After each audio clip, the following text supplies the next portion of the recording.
খাজা কুতবুদ্দিন বখতিয়ার কাকির জীবনের তামান্না হলো ওনার জানাজার নামাজটা একটা আল্লাহওয়ালা মানুষে পড়াক। আল্লাহওয়ালা মানুষটা বাছাই করবেন কি দিয়া? কুতবুদ্দিন বখতিয়ার কাকি নিজে ওলি, তো ওলি বাছাই করতেছে। কুতবুদ্দিন বখতিয়ার কাকি বলে, লাশটা কাফন পরায় সাজায় মাঠে লয়া যাইবা, মানুষ আমার জানাজা পড়তে আসলে বলবা যে কুতবুদ্দিন বখতিয়ার কাকি বলে গেছেন যার ভেতরে 4টা গুণ পাওয়া যাবে সে যেন জানাজা পড়ায়া দেয়। 1 নাম্বার গুণ, যার বালেগ হওয়ার পর থেকে জানাজা পর্যন্ত তাকবীরে উলা কাজা নাই। বালেগ হওয়ার পর থেকে জানাজা পর্যন্ত যার জীবনের তাকবীরে উলা ফৌত হয় না। কতটুকুন গুরুত্ব থাকলে একটা মানুষ সারা জনম তাকবীরে উলার নামাজ পড়তে পারে? নামাজ রে কত গুরুত্ব দিল। আর নামাজকে অবহেলা করলে কত বড় অবহেলা ওইটা যে 30, 40, 50 বছরের ভিতরে ঈদের নামাজও পড়ে না। মুসলিম দাবি করে ঘোরাফেরা করে, ইমানদার দাবি করে ঘোরাফেরা করে, ঈদের নামাজও পড়ে না। আর কতটা গুরুত্বের আবেদে খাস হইলে বালেগ হওয়ার পর থেকে 40 বছর 50 বছর তাকবীরে উলা ছুটে নাই। ইমামে আজম আবু হানিফা রহমাতুল্লাহ আলাইহি 40 বছর লাগাতার এশার ওযু দিয়া ফজরের নামাজ পড়েছেন। নেক আমল ওনাদের অনেক, ওনাদের ঈমানও যেমন, নেক আমলের পাল্লাটাও তেমন। ওনাদের হায়াত ওনারা কাজে লাগাইছেন, হেলায় খেলায় অবহেলায় হায়াতের সূর্য ডুবায় নাই। তারা হায়াতের মূল্যায়ন করেছেন। ইমামে আজম আবু হানিফা রহমাতুল্লাহ আলাইহি সুদীর্ঘ 40 বছর এশার ওযু দিয়া ফজরের নামাজ পড়েছেন। আমাদের আর এক বুজুর্গ সাঈদ ইবনে মুসাইয়িব রহমাতুল্লাহ আলাইহি লাগাতার 40 বছর তাকবীরে উলার নামাজ তো পড়েছেন, সাথে 40 বছর আজান হওয়ার আগে তিনি মসজিদের পয়লা কাতারে যায় বসে থেকেছেন। 40 বছর মুয়াজ্জিন আজান দেওয়ার আগেই মসজিদে। তো ওনাকে বলা হয় হযরত 40 বছর মুয়াজ্জিন আজান দেওয়ার আগে মসজিদে বসে থাকেন কি লাগা? আজানের আগে আহেন। সাঈদ ইবনে মুসাইয়িব বলতেন, ময়দানে মাহশারে আল্লাহ যদি বলে আমার ঘরে তোকে ডাইকা ডাইকা আনা লাগছে কে রে, তখন বলবো কি আমি আল্লাহর কাছে? এজন্যে আল্লাহ ডাক দেওয়ার আগে মসজিদে এসে বসে থাকি। আল্লাহু আকবার কাল্লা, ডাক দেওয়ার আগে মসজিদে যায় বসে থাকে। কত বছর? 40 বছর। খাজা কুতবুদ্দিন বখতিয়ার কাকির ওসিয়ত হলো সে আমার জানাজা পড়াবে যার বালেগ হওয়ার পর থেকে তাকবীরে উলা কাজা নাই। এতটুকুন যোগ্যতা হইলে হবে না, সে আমার জানাজা পড়াবে যার বালেগ হওয়ার পর থেকে জানাজা পর্যন্ত তাহাজ্জুদ কাজা নাই, রাতের নামাজ তার কাজা নাই। শুধু ফরজ নামাজ না, তাহাজ্জুদ তার কাজা নাই। ইবাদত করে, গুনাহ করে, এমন গাড়ি হইলে চলবে না। এমন মানুষ আমার জানাজা পড়াইতে হবে যে তার চোখ দিয়া সারা জীবনে পরনারী দেখে গুনার চিন্তা করে নাই। লাস্ট শর্ত হলো বেলায়েতের উঁচু দরজার মানুষ সে হইতে হবে।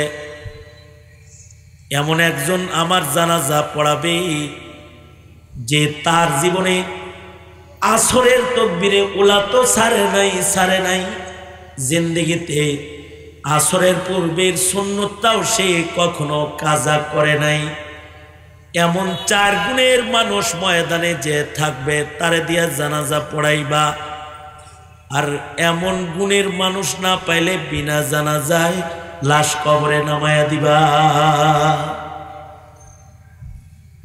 জানাজা পড়তে কত লোকিত আসছে। দিল্লির সুলতানের জানাজার নামাজ, অলিকুল সম্রাটের জানাজার নামাজ, অলিদের সরদারের জানাজা পড়তে কত মানুষ তো আসছে। এলান হলো এখানে কি কেউ এমন 4 গুণের আছেন সে জানাজা পড়ান, যার শেষ শর্ত হলো আসর কাজা নাই, আসরের সুন্নত জীবনে যার কাজা নাই সে জানাজার ইমামতি করবে। গোটা ময়দান নিস্তব্ধ দাঁড়ায় রয়েছে, কেউ সামনে কদম বাড়াইবার ক্ষমতা নাই, সবাই মাথা নিচের দিকে দিয়ে দাঁড়ায় রয়েছে। কিন্তু খাজা কুতবুদ্দিন বখতিয়ার কাকি রহমাতুল্লাহের মুরিদ, দিল্লির শাসক সুলতান শামসুদ্দিন আলতামাস রহমাতুল্লাহ, দিল্লির বাদশাহ, তিনি ওনার কদমকে জানাজার সামনে আগে বাড়ায় দিয়েছেন। কুতবুদ্দিনের কপালের ভেতরে চুমা লাগায় কয়, নিজের ওলায়াত দিয়ে হাসতে হাসতে আল্লাহর কাছে যাও, আর পরের গোপন আমল ফাঁস করে যাও কেন? আজকে তোমার জানাজা পড়াইতে আমার জিন্দেগির সাধনাকে মানুষের কাছে আমি ফাঁস করে দিলাম। হাসরের মাঠে যদি ধরা খায়া যায়, এরে আল্লাহর ওলি এ শামসুদ্দিন আলতামাসকে রাইখা কিন্তু আবার আল্লাহর জান্নাতে যাও না। তিনি কদম বাড়াইয়া দিলেন এবং জানাজার ইমামতি করলেন। তার মানে হলো জিন্দেগিতে আসরের সুন্নত কাজা নাই, আসরের ওয়াক্তটা ওলি ওয়াক্ত, ওয়ালায়াত, মাকামে ওয়ালায়াত, এটার হিফাজত যারা করে তাদের আল্লাহ তাআলা ওয়ালায়াতে খাসা বিশেষ ওলির মর্যাদা তাদেরকে আল্লাহ তাআলা দান করে। এ কারণে আল্লাহ তাআলা বলে, নামাজ পড়া আমার প্রিয় হইবা, কিন্তু বিশেষভাবে আসর পড়ো। আবার আল্লাহ তাআলা আসরের নামাজের কসম করে আমাদেরকে আসর দেখায়া দিয়া বলে, সাবধান, আসর নিয়ে কিন্তু হেলা খেলা করিস না। আসর কিন্তু দামি নামাজ, আসর কিন্তু হেলা করলে কাজা হয়ে যাওয়ার মতো নামাজ। সাবধান, আসরের কসম, আসরে তাকাও। অথবা তোমার মূল্যবান দামি হায়াতের কসম, কালের কসম, মহাকালের কসম, সময়ে তাকায় দেখো, সময় অবহেলা করে নষ্ট করো না। কারণ ইন্নাল ইনসানা লাফি খুসর, মানুষের সময় কিন্তু আসরের মতো হঠাৎ করে ফুরায়া যায়। আসর যেমন অবহেলা করলেই কাজা হয়ে যায়, হায়াত অবহেলা করলেই মালাকুল মউত কিন্তু হঠাৎ করে দুয়ারে দাঁড়ায় যায়। কারণ সব মানুষ ধ্বংসের ভেতরে আছে, সব মানুষের হায়াত কমতাছে, সব মানুষের বিদায়ী ঘন্টি কাছে আসতেছে। পৃথিবীতে যত মানুষ আছে, দুনিয়া মুদবিরাতুন ওয়াল আখিরাতু মুকবিলাতুন, দুনিয়া কিন্তু ফুরা যাইতেছে, কবর কিন্তু তোমাদের সামনে আইতাছে। কবর সামনে আসার দিক দিয়া আর হায়াত ফুরানোর দিক দিয়া সব মানুষ লসে আছে, ক্ষতির ভেতরে আছে। আল্লাহ কসম করে বলেন, আসরের কসম, সকল মানুষ ধ্বংসে আছে, সবাই মৃত্যুর দিকে আগাইতেছে, সব মরণের দিকে আগাইতেছে, সবার মরণ কাছে আইতেছে। মক্কায় যে বসা আছে তারও হায়াত কমতেছে, মদিনায় বসা আছে তারও হায়াত কমতেছে। প্রেসিডেন্টের চেয়ারে বসা আছে, তারও হায়াত কমতেছে। রাস্তার ফকির ভিক্ষুক, তারও হায়াত কমতেছে। হঠাৎ করে বেলা ডুবে যাবে আসরের মতো। আসর যেমন হঠাৎ করে চলে যায়, মানুষের হায়াতে বেলা হঠাৎ করে ডুবে যাবে, মেলা ভেঙ্গে যাবে হঠাৎ করে। আর মরণের পরে কবরের ভয়ঙ্কর গর্ত হঠাৎ করে সামনে চলে আসবে। সাবধান, যদি অসতর্ক থাকো তাহলে কিন্তু দোজখে পড়ে যাইবা, ধ্বংস হয়ে যাইবা। আর যদি ছোট্ট হায়াতে একটু সতর্ক জীবনযাপন করতে পারো, তাহলে মরণ কাছে আইলেও তোমার সমস্যা নাই। দুনিয়ার ছোট হায়াত শেষ হবে, মরণ দিয়া তোমার জান্নাতের লম্বা হায়াত আল্লাহ তোমাকে স্থায়ী হায়াত দান করবে। সবাই মরলে লস নাই, কিন্তু বেঈমান মরলে লস আছে। বেআমল মরলে লস আছে, আমলওয়ালা মরলে লস নাই। আমলওয়ালার হায়াত ফুরায় গেলে লস নাই, ইমানওয়ালার হায়াত ফুরায় গেলে লস নাই। যে ইমানওয়ালা একদিক দিয়ে তার হায়াত ফুরাবে, আর একদিক দিয়া আল্লাহ তাআলা জান্নাতের ইস্তেকবাল লয়া তার দরজায় দাঁড়ায় যায়, তার লস নাই। ইস্তেসনা হলো তারা সব মানুষ লসে, কিন্তু যার ইমান আছে তার লস নেই। কিন্তু যদি বেঈমান হয়ে যায় তাহলে লসে পড়ে যাবে, মরার সাথে সাথে দোজখে চলে যাবে। আর যদি মরার সময় মুমিন হালতে রয় তাহলে লস নাই, জান্নাতে ঢুকে যাবে। মরার সময় তার সাথী যদি নেক আমল হয়, লস নাই, তার নেক আমল কবরে তাকে পাহারা দিয়া আরামের ঘুম ঘুম পাড়ায় দিবে। ময়দানে মাহশরে বিচারের আদালতে নেক আমলের পুটলা লইয়া আল্লাহর সামনে এসে দাঁড়ায় যাবে। যার গুনাহ নাই, নেক আমল আছে, এমন পুটলা লইয়া দাঁড়ায় যাবে। ভয় নাই, লস নাই, নেক আমল ওজন হয়ে যাবে। আর জান্নাতের স্থায়ী মৃত্যুবিহীন হায়াত আল্লাহ তাআলা তাকে চিরদিনের জন্য দান করবে। কিন্তু যদি হয় বেঈমান, যদি ঈমান না থাকে, তাইলে তার লস। এ কারণে আমি যেন বেঈমান হিসেবে কবরে চলে না যাই, আপনি যেন বেঈমান হিসেবে কবরে না যান, অথবা নাস্তিকদের দলে কবরে না যান, অথবা কাদিয়ানীদের দলে কবরে না যান, ইমানদারের দলে যেন কবরে যাওয়া হয়। এটা হলো খেয়াল করার বিষয়। আমার সন্তান যেন হিন্দুদের দলে কবরে চলে না যায়, নমাজির দলে, ইমানদারের দলে যেন কবরে যায়। এটা হলো বিবেচনার বিষয়। কারণ তার ঈমান যদি কবরে যাওয়ার সময় সাথী হয়, তাইলে সে আল্লাহর কাছে গেল। আর যার ঈমান সাথী না, সে শয়তানের কাছে গেল। ঠিক কিনা? জোরে আওয়াজ করে বলেন। বেঈমানের কাছে গেল। 16টা বছর এই প্রজন্মরে বেঈমান বেআমল বানাইবার চেষ্টা করেছে আওয়ামী লীগ সরকার। 16টা বছর। যত সামান্য ঈমান, এইটা থেকে জাতির মুসলমানদেরকে দূরে সরাইছে।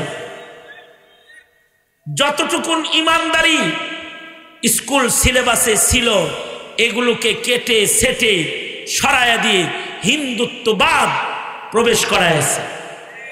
হিন্দু বানাইবার চক্রান্ত করেছে। বাপ ধরছে যে ঈমানদার 1 নাম্বার, আমলওয়ালা 1 নাম্বার। বাপ ছিল 1 নাম্বার ঈমানদার, 1 নাম্বার আমলওয়ালা। কারণ ঈমানদারেরাই মসজিদ বানায়, এর লেগা উনি প্রতি উপজেলায় 1টা করে মসজিদ বানাইছে। ঈমানের দলিল কোরআন বলে ঈমানদারে মসজিদ বানায়। উপজেলায় উপজেলায় উনি মসজিদ বানিয়ে নিজের ঈমানকে পেশ করেছে। প্রতি রাতে 80 রাকাত নফল নামাজ পড়ে নিজের আমলটাও পেশ করেছে, ডেলি কোরআন মজিদের তিলাওয়াত করেছে, নিজের আমলকে পেশ করেছে, ঘুমটা পড়েছে, লম্বা হাতার জামা গায়ে দিয়েছে, আলেমদেরকে গণভবনে দাওয়াত দিয়ে দিয়ে খাওয়াইছে, কওমি সনদের স্বীকৃতি প্রদান করেছে, ইজতেমার জায়গা প্রদান করেছে, ইসলামিক ফাউন্ডেশন করেছে, কত কিছু করছে, কিন্তু কাউকে ছেলে মাদ্রাসায় দিতে বলে নাই, মসজিদ বানাইছে, কাউকে নামাজ পড়তে বলে নাই, সবাইকে পূজার দাওয়াত দিছে। আহো পূজায় আহো।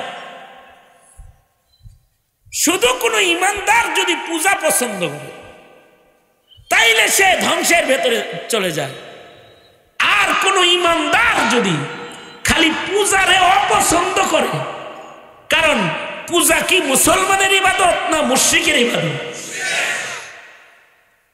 যদি কোনো মুসলমান মুমিনে পূজা খালি অপছন্দ করে, আল্লাহ তাআলা তার জিম্মাদার হয়ে যায় দুনিয়া আখিরাত সব জায়গায়। আল্লাহু আকবার, জোরে করে আওয়াজ করে বলেন।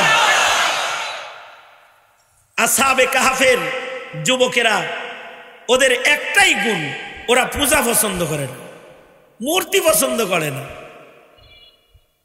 সময়ের জালিম রাজা মূর্তি পূজক যখন রাষ্ট্রীয় পূজার আয়োজন করেছে, তখন আসহাবে কাহাফের এক একজন যুবক পূজার থেকে পালায়ন করে পাহাড়ি এলাকায় গাছতলায় যায় একটা একটা করে বসেছে। কেউ কাউরে চিনে না। একজনের বাড়ি সৈয়দপুর, আরেকজনের বাড়ি রংপুর, আরেকজনের বাড়ি কুমিল্লা, আরেকজনের বাড়ি নোয়াখালী, কিন্তু এই 7 জায়গার লোক, 11 জায়গার লোক যায় এক জায়গায় হইছে গাছের ছায়ার নিচে। এদের সবার গুণ একটা আছে, সেটা হলো তারা মূর্তি পূজা পছন্দ করে না। বাস এই একটা গুণ। 7 জন এক জায়গায় বই, একজন আর একজনের দিকে, এই আমি আইছি, তুই আইসস কে? ভাল লাগে না ভাই মূর্তি পূজা টুজা ভাল লাগে না। আমারও তো সেম। তুই আইলি কেন? আমারও ভাল লাগে। তুই আইসস কেন? আমারও ভাল লাগে না। তুই আইলি কেন? আমারও ভাল লাগে না। এই সব মূর্তি ভাল লাগে না, গ্রুপ সব এক জায়গায় হয়ে গেছে। শহর থেকে পালায়ন করে জঙ্গলে পাহাড়ের গুহার দিকে এসেছে, গাছের ছায়ায় বসছে, কিন্তু এগোর পিছে পিছে গেও গেও পার্টি একটা আইছে, কুকুর একটা আসছে যেটা গেও গেও করে পালাইছে, আর গেও গেও পার্টি পিছে আসতেছে। তাদের মনে ভয়, একটু নিরিবিলি যাইতেছি, ডোলের বাড়ি শুনবো না, এখন কুত্তার গেও গেও বলবো। আই তুই আসুস কেন? যা যা সর। কুকুর রে ধাওয়া দেয়, যা তুই চলে যা, আমরা যাইতেছি একদিকে, তুই তোর কামে যা। কুকুরের জবান খুলে যায়। কুকুর বলে, আমারে তারাও কেন, আমি তুমগর বলে, আমারও পূজা ভাল লাগে না। কুকুর যখন তাদের দলে চলে গেছে, আল্লাহ তাআলা 309 বছর ইমান পছন্দকারী, শিরক ঘৃণাকারী গুণের মুমিনদেরকে আল্লাহ তাআলা 309 বছর গুহার ভেতরে ঘুম পাড়ায় আরামে ঘুমন্ত অবস্থায় তাদের আল্লাহ তাআলা খানা পিনা খাওয়াইছে, রিজিক দান করেছে। শুধু এ আসহাবে কাহাফকেই ঘুম পাড়ায় নাই, কুকুরকেও ঘুম পাড়ায়ছে। দেখলে মনে হতো জাগ্রত আছে, কেউ বিশ্রাম নিতেছে, আসলে ঘুমায় রয়েছে। আর মহান আল্লাহ মায়ের পেটে যেমন করে নাভি দিয়া খাওয়ায়, আল্লাহ তাআলা তাদের শ্বাস প্রশ্বাসের মাধ্যমে 309 বছর ঘুমন্ত অবস্থায় গুহার ভেতরে মহান আল্লাহ রিজিক দান করেছে। আবার সূর্যকে আদেশ করেছে, এই সাইড হয়ে যাস, চোখে যেনি সূর্যের আলো লেগে ঘুম ভেঙে না যায়। সুবহানাল্লাহ। কালকে বলল আগামীকাল, কতটুকুন গুণের কারণে। শুধু মূর্তি অপছন্দ করার গুণের কারণে যদি 309 বছরের ঘুম হয়, তাহলে বৈষম্য বিরোধী ছাত্র জনতার সেই মূর্তি ঘৃণা ইমানের সেই সৈনিকের কাফেলা যারা 5 তারিখে দেশ রাজাকার মুক্ত করে, মহিলা রাজাকার, একদিন রাজাকার চিনছেন টুপিদারিওয়ালা রাজাকার, এখন দেখলেন হেলিকপ্টারওয়ালা রাজাকার। এই হেলিকপ্টারওয়ালা রাজাকারকে ইন্ডিয়া পাঠায়া দিয়ে 24 ঘন্টার ভেতরে শাহজালালের মাটির ইমানদাররা প্রমাণ করেছে আসহাবে কাহাফের মতো মূর্তি তাদের ঘৃণার বস্তু। 24 ঘন্টার ভেতরে টোটাল বাংলাদেশ মূর্তি মুক্ত দেশে রূপান্তরিত করেছে। এই যে মূর্তির প্রতি ঘৃণা যারা প্রকাশ করেছে, আমি বিশ্বাস করি এই ইমানদারিটাও যদি তাদের কবরে চলে যায়, তো ইসরাফিলের বাঁশি পর্যন্ত আসহাবে কাহাফের মতো আরামের ঘুম ঘুমাবে, কবরের ঘরে তাদের কেউ কষ্ট দিতে আসবে না। কারণ ইল্লাল্লাযীনা আমানু, কবরে কষ্ট তার যার ঈমান নাই, কিন্তু যার ঈমান আছে তার কবরে কষ্ট নাই, তার হাসরে কষ্ট নাই। তাকে সুখ দেওয়ার জিম্মাদার কে? চিল্লায়া আওয়াজ করে বলো।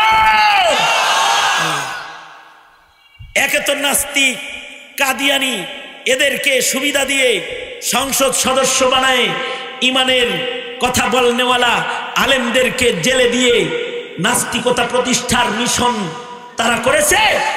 দ্বিতীয়ত আমল বরবাদ করার জন্য বেদাতীদেরকে এমপি বানায়েছে। আর শেষ বেলায় কিছু দাতি ইবাদত যারা করে তাদের মসজিদে চোখের পানির জায়গায় জুলুমের রক্ত ঝরাইবার জন্য এই আওয়ামী লীগ ইতাআতির জন্ম প্রদান করেছে। এইভাবে করে ঈমান আর আমলকে তছনছ করে দিয়েছে, আমাদের শিক্ষা সিলেবাসকে ধ্বংস করে দিয়েছে। জানি না যদি এই শিক্ষা সিলেবাস যেটা এখন আছে, অথবা যে অবস্থায় এখন ছেলেরা ধর্ম শিখে, ঈমান শিখে, এই নীতি রীতি নীতি যদি চালু থাকে, ওই দিন বেশি দূরে নয়, শাহজালালের বাংলায় প্রজন্ম তোমার সন্তানকে মুসলিম হিসাবে পাওয়া কঠিন হয়ে যাবে। সুতরাং এটা সময় এসেছে, অথবা সাউবিল হকের সময়, সত্য বলার সময় এসেছে। সেটা হলো যারা এই প্রজন্মের ঈমানের দায়িত্ব নিবে, আমলের দায়িত্ব নিবে, এ সত্যটা কানে পৌঁছায় দাও, তারাই এদেশের রাষ্ট্র ক্ষমতা চালাবে। পৌঁছায় দাও, বলে দাও এ মুসলমানের মাটিতে সত্যের পথে সত্যের আওয়াজ তুলো। যারা ঈমানের পক্ষে, ইসলামের পক্ষে, তারা দেশ চালাবে। আর যারা ঈমান ইসলামকে কবর দেওয়ার ধান্দাবাজি করে বেড়ায়, ঘাটটা ধরে একটা একটা করে সব হাসিনার মতো বিদায় করে দেওয়া হবে, আওয়াজ তুলো। কারণ হলো ভাওতাবাজির দিন শেষ, কোরআন সুন্নাহর বাংলাদেশ। হ্যাঁ, এই হক হক্কানিয়তের পথে চলতে গেলে তোমাকে কুরবানি দেওয়া লাগতে পারে, অথবা সাউবিস সাবর, তোমাকে এই কুরবানি কেউ গ্রহণ করে নিতে হবে। আল্লাহ তাআলা